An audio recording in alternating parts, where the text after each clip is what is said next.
ৰাতিপুৱা 5 বজাৰ পৰা 8 বজালৈ এই সময়খিনি মোৰ অতিকৈ ব্যস্ত সময়। তাৰ মানে যিহেতুকে কাপোৰ চিলাব লাগে আৰু দিনটোলৈকে কামতে ব্যস্ত থাকোঁ, গতিকে ৰাতিপুৱা আচলতে মা-দেউতা নুঠোতে এইখিনি কাম কৰি ল'লেহে মোৰ শান্তি লাগে। কাৰণ যেতিয়া তেওঁলোক উঠে তেতিয়া কামখিনি কৰিলে মই ইমান পৰিপাটি হোৱা যেন অনুভৱ নহয়।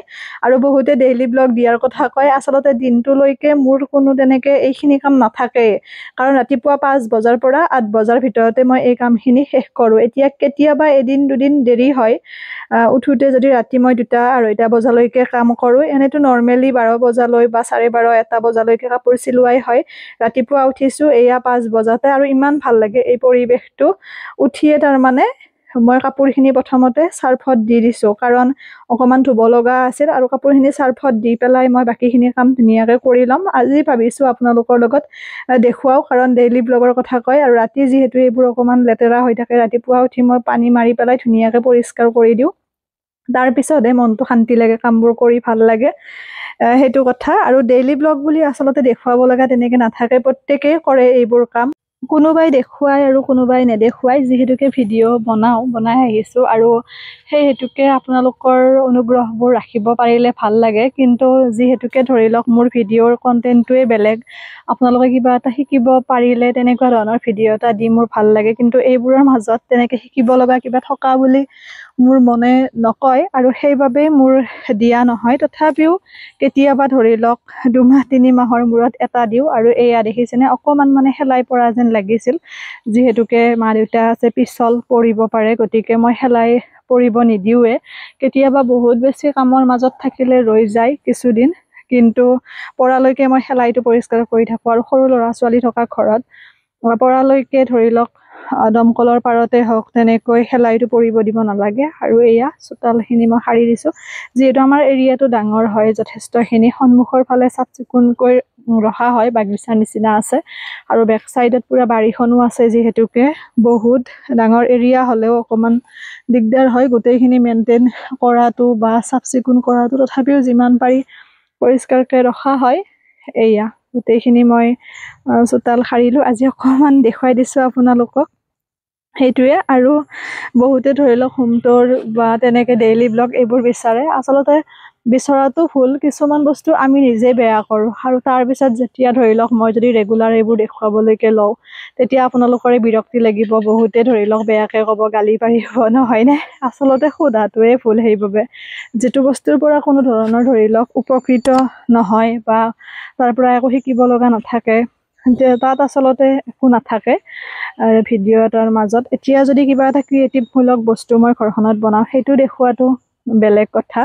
কিন্তু যদি একো নাথাকে তাত, মানে কোনো ধৰণৰ মই যুক্তি বিচাৰি নাপাওঁ। অৱশ্যে সেয়া নিজৰ কথা। এয়া মিল্কী, আমাৰ মানে কুকুৰৰ পোৱালিটো, বহুত সৰুতে আনিছিলোঁ তাক। এয়া চাৰিওফালে সেউজীয়া সেউজীয়া হৈ থাকিলে ভাল লাগে পৰিৱেশটো। লগতে শাক পাচলিও লগাইছোঁ, দেখুৱাম বাৰু হোৱাৰ পিছত আপোনালোকক। এয়া বাচন অকণমান আছিল, এনে কিন্তু ৰাতিয়ে ধুই থোৱা হয় বাচন বৰ্তনখিনি, কাৰণ ধৰি লওক ঘৰত ৰাতি মানে বাঢ়ি বাচন তেনেকৈ ৰাখিব নালাগে, আগৰ পৰা শুনিছিলোঁ।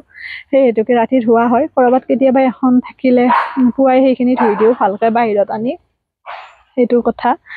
আৰু তাৰোপৰি মানে ৰাতিপুৱাৰ সময়খিনিত কামখিনি কৰিলে যদি আমি জল্দি গোটেইখিনি কাম নিয়াৰিকৈ কৰিব পাৰোঁ, দিনটোলৈ আজৰি হৈ থকা যায়। যিহেতু মাৰ অসুখ কৈছোঁৱে, আপোনালোক জানে, তেওঁ কাম তেনেকৈ কৰিবলৈ দিয়া নহয়, গতিকে যিমানখিনি পাৰি নিজে কৰা হয়। আৰু কাপোৰ চিলাব লগা থাকে, online cutting class, offline cutting class, এই সকলোখিনিতে সময় দিব লগাও হয়, গতিকে গোটেইখিনি চাই চিতি কৰিব লগা হয়। ইফালে মোৰ কাপোৰখিনিও ধুনীয়াকৈ তিয়াই থৈছিলোঁ, যিহেতুকে চাৰ্ফত দি এতিয়া মই ধুই দিম। এনেকৈ মূৰত মই কাপোৰ এখন লৈ লওঁ, নহ'লে চুলিত আজিকালি যিহেতু সৰিবলৈ লৈছে বা বিভিন্ন সমস্যাই দেখা দিয়ে, চুলিত চাৰ্ফৰ পানী পৰিলে বা তেনেকৈ এইবোৰে ক্ষতি কৰে, আৰু গতিকে এনেকৈ মূৰত কিবা এখন দি ল'ব।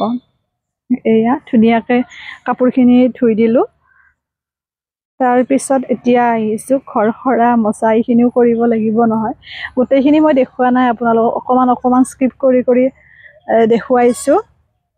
এয়া সন্মুখৰ ফালে ফুলনি, এইখিনি আমাৰ আগতে ধুনীয়া ধুনীয়া ফুল আছিল এতিয়া তেনেকৈ সময়ৰ অভাৱৰ বাবে ফুলখিনিও বেছি ৰোৱা হোৱা নাই এতিয়া ছিজন ফ্লাৱাৰখিনি লগোৱা হ'ব বহুতৰে ফুলত এটা বগা বগা পোক হয় মিলিবাগ সেই পোকটোৰ পৰা কেনেকৈ পৰিত্ৰাণ পাব পাৰি বহুতে সোধে আপোনালোকে এটা কাম কৰিব যদি আপোনালোকৰ ফুলত বগা বগা পোক হৈছে চাৰ্ফৰ পানী ল'ব যিটো ডিটাৰজেণ্ট কাপোৰ ধুবলৈ ব্যৱহাৰ কৰোঁ সেই চাৰ্ফৰ পানী চাৰ্ফক এচামুচ দি ল'ব ধৰি লওক এবাৰ মানে এটা মগত পানী ল'ব তাত চাৰ্ফ এচামুচ দিব দি পেলাই ধুনীয়াকৈ যদি ছটিয়াই দিয়ে সেই ফুলটোত পানতো দিব পাৰে জলকীয়াৰ পাতবোৰ লেৰেলি গ'লে বা আপোনাৰ নেমু টেঙাৰ পাতবোৰ যদি লেৰেলি যায় তাতো যদি দিয়ে ধুনীয়াকৈ ছটিয়াই খুব সুন্দৰকৈ আপোনালোকে সেই সমস্যাটোৰ পৰা সমাধান পাব আৰু বাকী ফুলত দিয়া ঔষধটো বাৰু পায়ে দিয়কচোন ট্ৰেচেল তেনেকুৱা ধৰণৰ সেই পোক মৰা দৰৱ কিন্তু তাতকৈ আপোনালোকে যদি কিনিব নিবিচাৰে বা অকণমান এডাল দুডাল ফুল হ'লে কিনি অনাৰো কোনো যুক্তি নাথাকে তেতিয়া সেই ডিটাৰজেণ্টে আপোনালোকে চাৰ্ফ দি পেলাই ধুনীয়াকৈ ল'ব আৰু এই আমাৰ ঘৰখিনি সাৰি দিছোঁ ৰাতিলৈ কাপোৰ যিহেতু চিলোৱা হয় গতিকে ঘৰটো অকণমান লেতেৰাও হৈ থাকে মানে আপোনাৰ কাপোৰবোৰ পৰি থাকে সেইখিনিতো কৰিবই লাগিব দিয়কচোন চাফ চিকুণ সেইখিনি কৰি মুচি উঠি দিনটোলৈকে কিছু আজৰি হোৱা যাব আৰু তাৰপিছত গা পা ধুই মনটোও ভাল লাগে কামত বহি চাৰিওফালে চাফ চিকুণ দেখা পালে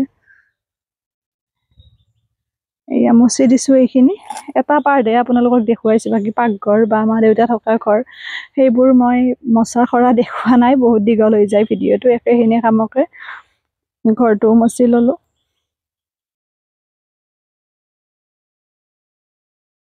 ভাল লাগে আপোনালোকে ক'ৰ পৰা ভিডিঅ'সমূহ চাই মোৰ জনাবচোন আৰু ইমান সুন্দৰ মতামত এটা আগবঢ়াই সঁচাকৈ ভাল লাগে আৰু অনলাইন কাটিং ক্লাছ আৰম্ভ হ'ব 22 তাৰিখৰ পৰা ছেপ্টেম্বৰৰ 22 ছেপ্টেম্বৰৰ পৰা দুৰ্গা পূজা হিচাপত মই অকল ডাবল কটৰী ব্লাউজটো যিসকলে নিজে ব্লাউজ নিজৰ বাবে চিলাব বিচাৰে লগতে আনকো দিব পাৰিব চিলাই আৰু ডাবল কটৰীটো ভালকৈ পাৰিলে ডিজাইন বিভিন্ন দিব পৰা যায় নিজেও গতিকে যিসকলে শিকিম বুলি ভাবিছে শিকিব পাৰে ফিজ হৈছে 1500 টকা আৰু 15 দিনীয়া হয় মানে ক্লাছটো 15 দিন মই শিকাম যিমানখিনি পাৰি বেছিকৰ পৰাই শিকাম আৰু এনেকৈ চোতালত অকণ বন চন গজিলেও ভাল নালাগে চাফ চিকুণ কৰি দিয়া হয় একেলগে চোতালখন চাফা কৰোঁতে বা সাৰোঁতে যদি সদায় এনেকৈ কৰি থকা হয় তেতিয়া বনেও তেনেকৈ গজিব নোৱাৰে আৰু তেনেকুৱা আৰু সৰুৰ পৰা অভ্যাস হৈ গ'ল আচলতে এইটো সিটো কৰা বা যিহেতু মা 7ত থকাৰ পৰা অসুখ গতিকে গোটেইখিনি